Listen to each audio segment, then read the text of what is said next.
One love, family. Jesse Tree here. Just loving my time in the forest right now. Doing a little wildcrafting with my dog Shadow. Just me and Shadow. I rarely have time to myself, so it's really been wonderful to just self-reflect and be in the presence of the hermit thrush song and the herbs and harvesting some wild mushrooms for my family. I came across a couple of, you may not see them very well here, but some shrimp rucolas and a little suillus. And then Shaddy was bending down here in the grass to get some grass. And we came across this big old suillus here, but it's too wormy. See all the little holes where the worms got in. I might take it anyway. And then I found these other two little guys here. These are known as mat jacks. They're kind of grouped in with the bolitas. And so mushroom season's begun here in New Mexico. I'm gonna keep looking and see what we find. Cheers. Interesting find. This is pig's foot. People often ask me if this is wood ear. It is not. This is most likely poisonous, but isn't it cool and weird? Okay, family. I just got my find for the day. This is a scaber stock, I believe. Let's get in close here. Scaber stock is it's grouped in with the bolitas, but it's a lexinum. It's not a bolita. A lot of people have trouble eating these. It's definitely a scaber stock. It has the typical flecking on the stipe, and it kind of looks like a hamburger bun, with the pore gill structure. Some other little guys here. Oi! Chalky stem. My guess is maybe some kind of rucola. Well, rucolas and lactarius are the ones that have that breaky stem. So I'm gonna take some of these home and take a look at them with my books. But definitely the scaber stock is choice. Though, yeah, like I said, some people do have trouble digesting them. I would just, if you decide ever to find or try this at your own risk, do your research and just try, cook some up, but just try a tiny taste on an empty stomach and wait a while. And that way you can, if you feel okay, you can try a little more. That's the safe way to approach trying new mushrooms and wild foods.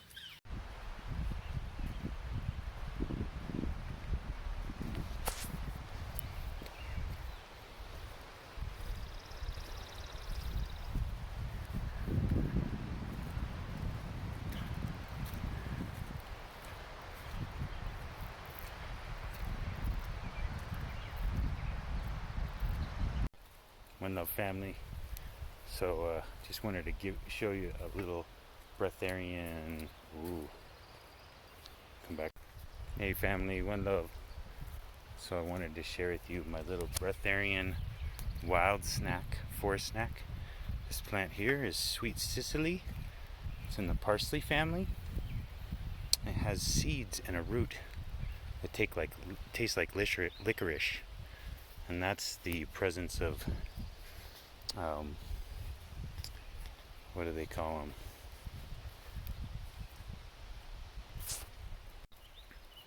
That's the source of glucopolysaccharides,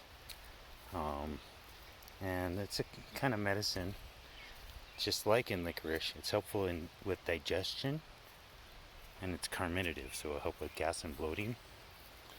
But it has that nice flavor, that licorice flavor. And so this, like, one of these seeds is probably less than 1 calorie. I just nibbled on that, and it tastes like licorice. I can just suck on it, and it'll help with digestion and absorption and assimilation of whatever I do ingest when I do ingest things like juice. I had to stop because now I found a little Prunella vulgaris. This is self-heal, and this is related to like Tulsi. It's in the mint family, and this is another adaptogen. That word, that name, self-heal, is very telling. It can help you heal yourself on emotional, physical, and energetic level. So I gather that for some of the teas I make for when I make my superfood elixirs. I like to make,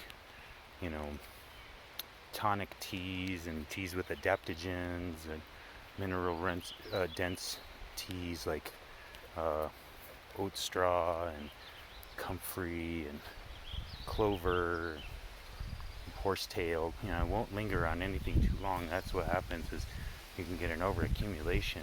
But to just be incorporating these things all the time, I'm building my bones, my hair, my skin, my nails, giving myself the adaptogens and things that will help my body elevate to higher pranic states as time progresses, and I'm able to close the gap between my mental, emotional, and physical selves, which are all just one anyways. It's that whole thing of we are trillions of beings held together by a thought. We're all these organisms that aren't us, probiotic, and just the amalgamation of cells. And our frequency, our channel of our frequency of our consciousness and personality is what holds this whole body complex together. But there's different aspects that work in different aspects of your multidimensional being, other dimensions of yourself that you have to integrate, and you can't skip the process.